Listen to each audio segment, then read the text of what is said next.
Hi everyone எல்லாருக்கும் வணக்கம். இந்த எபிசோடில் ஹாப்பி ராஜ் படம் எப்படி இருக்குது வாங்க பார்க்கலாம். ஹாப்பி ராஜ் படத்தோட கேஸ்டிங் அப்படிங்கும்போது ஜிவி பிரகாஷ், ஸ்ரீ கௌரி பிரியா, ஜார்ஜ் மரியன் போன்றோர் நடித்திருக்காங்க. மரியராஜா ஸ்க்ரீன் பிளே எழுதி டைரக்ட் பண்ணியிருக்காரு. ஜஸ்டின் பிரபாகர் மியூசிக் ஸ்கோர் பண்ணியிருக்காரு. மதன்கிறவர் சினிமோட்டோகிராஃபி ஹேண்டில் பண்ணியிருக்காரு. ஹாப்பி ராஜ் படத்தின் கதை அப்படிங்கும்போது படத்தின் நாயகனான ஜிவி பிரகாஷ் அவர் அவங்க அப்பா அம்மா இருக்காங்க. அப்படி இருக்க அவங்க அப்பா சின்ன வயசுலேயே பார்த்திங்கன்னா இவர் மேலே ரொம்ப பாசமாக சின்ன வயசுலேருந்து பெரிய வயசு வரைக்குமே இருக்கார். அப்படி இருக்க சின்ன வயசில் ஜிவி பிரகாஷுக்கு அவங்க அப்பா பேரில் நல்ல பாசம் இருந்துச்சு. லேட்டரான் ஒரு ஸ்டேஜில் பார்த்திங்கன்னா அவங்க அப்பாவோட தோற்றம், அதாவது ஆள் ரொம்ப குட்டையாக இருப்பார். அதே சமயம் அந்த ஊருக்குள்ளே அவங்க அப்பாவுக்கு பட்ட பேர் என்ன அப்படின்னு பார்த்திங்கன்னா குதிரை முட்டை. அப்படிங்கும்போது ஜிவி பிரகாஷ் வரும்போதே குதிரை முட்டைம்பாங்க. ஈவன் இதனாலேயே அதாவது அந்த ஊரில் இருக்கிற பொண்ணுங்கள்லாம் கூட இவரை லவ் பண்ண தயங்குவாங்க. ஏன்னா இவரை கல்யாணம் பண்ணிக்கிட்டால் குதிரை முட்டை ஃபேமிலிக்கு மருமகள் ஆயிடுவோம், தன்னோட அடையாளத்தை தொலைச்சிருவோன்னு என்ற ஒரு கட்டம்.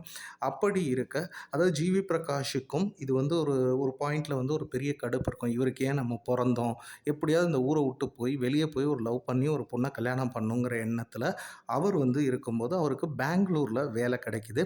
அப்படி அவர் பணிபுரிகிற இடத்துலே கதாநாயகிக்கும் அவருக்கும் ஒரு காதல்ங்கிறது வருது. அப்போது அதாவது அந்த பொண்ணோட அப்பாவும் இந்த காதலுக்கு சம்மதிக்கிறாரு. அதே சமயம் உங்கள் அப்பா அம்மாவை கூப்பிட்டு பேசு, எங்கள் ஃபேமிலியோட பேசு, நம்ம அந்த கல்யாணம் பண்ணிடலாம் அப்படிங்கிற மாதிரி. அப்போது இவர் இவங்க அப்பாவை வர சொல்கிறாரு. எதிர்பாராமல் இவங்க அப்பா வர்றாங்க. இவங்க ஃபேமிலி, அதாவது ஜிவி பிரகாஷ் ஃபேமிலி எல்லாமே ஒரு ரூரல் பேக்ட்ராப்பில் இருக்கிறவங்க. கதாநாயகியோட ஃபேமிலி பார்த்திங்கன்னா ரொம்ப எலைட் ஃபேமிலியாக இருக்காங்க. அப்படி இருக்க பார்த்திங்கன்னா அதாவது ஜிவி பிரகாஷோட அப்பா அதாவது கதாநாயகியோட அப்பாவை சந்திக்கும்போது இது ஒரு பிரச்சனையில் கொண்டு போய் முடியுது. இதுக்கப்புறம் இந்த 2 பேரும் காதல் செஞ்சவங்க ஒன்றா சேர்ந்து கல்யாணம் பண்ணாங்களா? அதே சமயம் அதாவது இந்த 2 அப்பாக்களும், கதாநாயகியோட அப்பாக்கும் சரி கதாநாயகனோட அப்பாக்கும் சரி, ஒரு பெரிய கிளாஷ் வருது. அந்த கிளாஷ் தீர்ந்து இந்த ஃபேமிலி எல்லாம் ஒன்றாகி இந்த கல்யாணம் நல்லபடியாக நடந்துச்சா இல்லையா, இது எல்லாத்துக்கும் ஆன்சர் கொடுக்குற படமாக அமையிறது தான் ஹாப்பி ராஜ். இப்போ படத்துடைய ப்ளஸஸ் அப்படின்னு பார்த்தீங்கன்னா, நிச்சயம் நடித்த நடிகர்கள் ஜிவி பிரகாஷ் ஒரு அண்டர் ப்ளே பண்ணுற ரோல் தான். அவர் இது வழக்கமாக பண்ணுற ரோல் தான் நீட்டாக பண்ணியிருக்காரு. கதாநாயகியும் நீட்டாக தான் பண்ணியிருக்காங்க. ஸ்பெஷலி பார்த்திங்கன்னா ஜார்ஜ் மரியனாக இருக்கலாம், அப்பாஸாக இருக்கலாம், படத்தில் ஸ்க்ரீனில் நல்லா தான் பண்ணியிருக்காங்க. அடுத்து இந்த படத்துக்கு தேவையான ஒரு பேக்ரவுண்ட் ஸ்கோரிங்கும் சரி, சாங்ஸும் நல்ல நீட்டாகவே ஒர்க் ஆகிருக்கு. எஸ்பெஷலி இந்த ஜிவி பிரகாஷுக்குன்னு சில பெப்பி நம்பர்ஸ் இருக்கும். அதுவும் படத்தில் ஆடியன்ஸ் ரசிக்கிற அளவுக்கு பண்ணியிருக்காங்க. அடுத்து இந்த படத்துக்கு தேவையான ஒரு சினிமோட்டோகிராஃபிங்கிறதும் நீட்டாக ஒர்க் ஆகிருக்குது. படத்தில் அங்கங்கே சில காமெடி எலமெண்ட்ஸ் அப்படிங்கிறதும் நீட்டாக ஒர்க் ஆகிருக்கு. எஸ்பெஷலி இவங்க சொன்ன விஷயம் என்னென்னா, ஒரு அப்பாவுக்கும் மகனுக்கும் இருக்கக்கூடிய அந்த ஒரு எமோஷ்னல் பாண்டிங்கு அதை ஸ்க்ரீனில் நீட்டாக தான் கொண்டு வந்திருக்காங்க.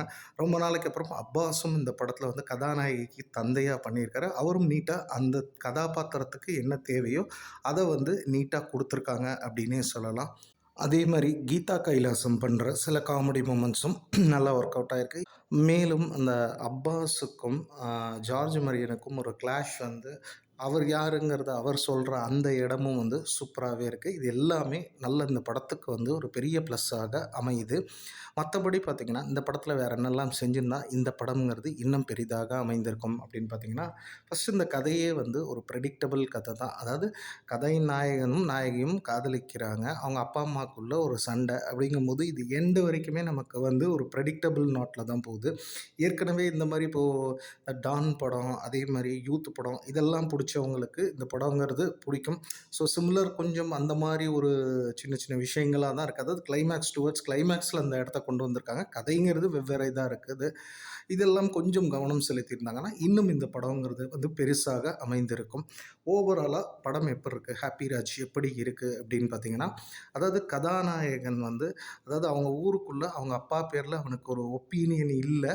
ஆனால் அவர் நல்லா தான் வளர்க்குறாரு. காரணம் அவருடைய தோற்றம், லுக்கு, இதை வச்சு அவரோட கேரக்டரை ஜட்ஜ் பண்ணுற ஒரு பையனாக ஜிவி பிரகாஷ் இருக்கார். அதனால் தன் தந்தையை விட்டு எங்கேயாவது வெளியே போய் ஒரு பொண்ணை லவ் பண்ணணும்னு நினைக்கிறாரு. அவர் நினச்ச மாதிரி ஒரு பொண்ணை லவ் பண்ணுறாரு. அது ஒரு மேரேஜ் வரைக்கும் போகும்போது கதாநாயகனோட அப்பாவாலையும் சரி கதாநாயகியோட அப்பாக்கிட்டேயும் ஒரு கிளாஷ் ஏற்படுது. இந்த கிளாஷை தாண்டி இவங்க 2 பேரும் கல்யாணம் பண்ணாங்களா, இவங்க காதலுக்கு என்னாச்சு, இது எல்லாத்துக்கும் ஆன்சர் கொடுக்குற படம் தான். இதை வந்து எவ்வளோ தூரம் டீசெண்டாக ஒரு ஒன் டைம் வாட்சபிள் ஒரு ஓகே இஷ் மூவியாக இந்த படத்தை நமக்கு வந்து டெலிவரி பண்ணியிருக்காங்க அப்படின்னு சொல்லலாம். ஹாப்பி ராஜ் அப்படிங்கிறது வந்து கம்ப்ளீட்டாக நமக்கு ஹாப்பி ராஜாக இல்லைனாலும் படத்தை பார்த்துட்டு வெளியே வரும்போது நம்ம அன்ஹாப்பியாக வரமாட்டோம். அந்தளவுக்கு நீட்டாக தான் டேரக்டர் இந்த படத்தை கொடுத்துருக்காரு. படத்தை பொறுத்த வரைக்கும் யூஏ சர்டிஃபைடு தான். ஸோ அதை மைண்டில் வச்சுட்டு பார்க்குறவங்க பாருங்கள். மேலும் ஒரு புதிய திரை விமர்சனத்தில் உங்களை வந்து சந்திக்கிறேன். நன்றி, வணக்கம்.